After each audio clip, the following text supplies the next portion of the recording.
Hello, dear friends. Welcome back to Grandma Lily English. The evening is warm, the garden is peaceful, and my lemonade is cold and refreshing. Come in, find a comfortable place, and spend a little time with us. Before we begin tonight's story, if you're learning English with us, don't forget to subscribe and become part of our Grandma Lily family. Every week we share relaxing stories, useful English, and gentle life lessons to help you learn naturally. Now, let's begin. Noah, my dear, you've been scrolling through your phone ever since you arrived. Your smile seems to have disappeared. What's on your mind? Hi, Grandma. Hi, everyone. Honestly, I've been looking at photos online. Everyone seems to be having the perfect summer. Beautiful holidays, new clothes, amazing adventures. And then there's me. My summer feels ordinary. Sometimes it feels like everyone else is moving forward while I'm standing still, like I'm losing a race. I never chose to run. A race you never chose to run. That's a very honest thing to say, Noah. Come and sit a little closer. Tonight, I'd like to tell you about a gardener named Samuel and the summer he almost forgot. How beautiful his own garden really was. The gardener who watched next door. Once upon a time, in a quiet little town, there lived a gardener named Samuel.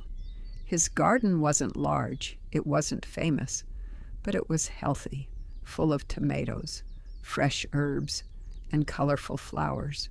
For many years, it gave him everything he truly needed: peaceful mornings, fresh vegetables, the sweet smell of summer, and a quiet kind of happiness. Then one spring, a new family moved into the house next door. Their garden was magnificent: rare flowers, tall fruit trees, a sparkling fountain. Everything looked perfect. And little by little, without even realizing it, Samuel stopped admiring his own garden and began watching theirs every single morning. Grandma, that sounds exactly like social media. It is, my dear, only the fence has changed. Every morning, Samuel walked outside, but instead of noticing his ripe tomatoes, his eyes went straight to the neighbor's fountain, and each time he felt a small ache in his heart. Nothing about his own garden had changed, yet somehow it suddenly felt smaller, less beautiful, not enough. Grandma, what does ache mean? Wonderful question. Ache, a C-H-E. An ache is a dull, lingering pain, not sharp like a cut, but quiet and persistent. Sometimes your back aches. Sometimes your heart aches. Samuel's ache wasn't in his body. It was in the way he looked at his own life. One warm summer evening, an old friend came to visit. Her name was Elena. She traveled from village to village, taking care of bees. She noticed Samuel, once again, staring over the fence. She smiled and asked, "Samuel, how is your garden this year?" He sighed. "It's fine, I suppose. Nothing special. Not like theirs." Elena quietly walked through his garden. She looked at the heavy red tomatoes. She breathed in the fresh herbs. She listened to the bees dancing among the flowers. Then she smiled and said something Samuel never forgot. "You're comparing your garden in June to a garden that has been growing for 15 years. You're not behind, Samuel. You're simply earlier. Wow, I've never thought about it like that. Elena continued. Every garden has its own season, its own soil, its own weather, its own story. If you spend all summer looking over someone else's fence, you'll miss the one garden that only you can grow. Dear friends, tonight we learned about comparatives. Listen carefully. Their garden is bigger than mine. My garden isn't as big as theirs. These sentences are grammatically correct. But here's the important lesson. Comparing isn't always wrong. What matters is who we compare ourselves to. Instead of saying, I'm behind everyone else, try saying, I'm further along than I was last year. That is a healthy comparison.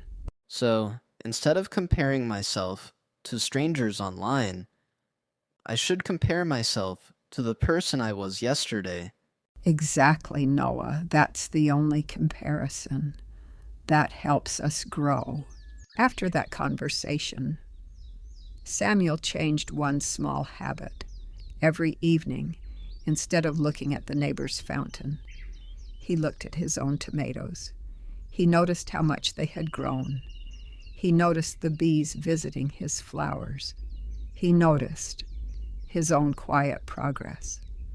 Little by little, the ache disappeared, not because the neighbor's garden became smaller, but because Samuel finally started caring for his own again.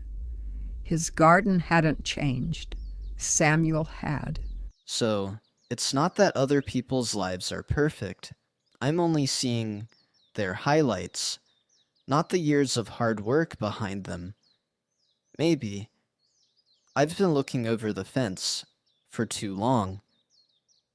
Maybe it's time to start taking care of my own garden.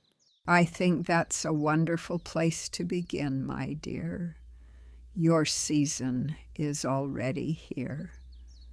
All it needs is your attention. And that, dear friends, is our story for tonight. If you've been looking over someone else's fence lately, turn around. Look at what's already growing in your own garden. It may be more beautiful than you realize. If tonight's story touched your heart, please subscribe, share it with someone who is learning English, and join us again next week. Until then, take your time. Good night, everyone, and remember, someone else's flowers may catch your eye, but never forget to water your own garden. That's where your future grows.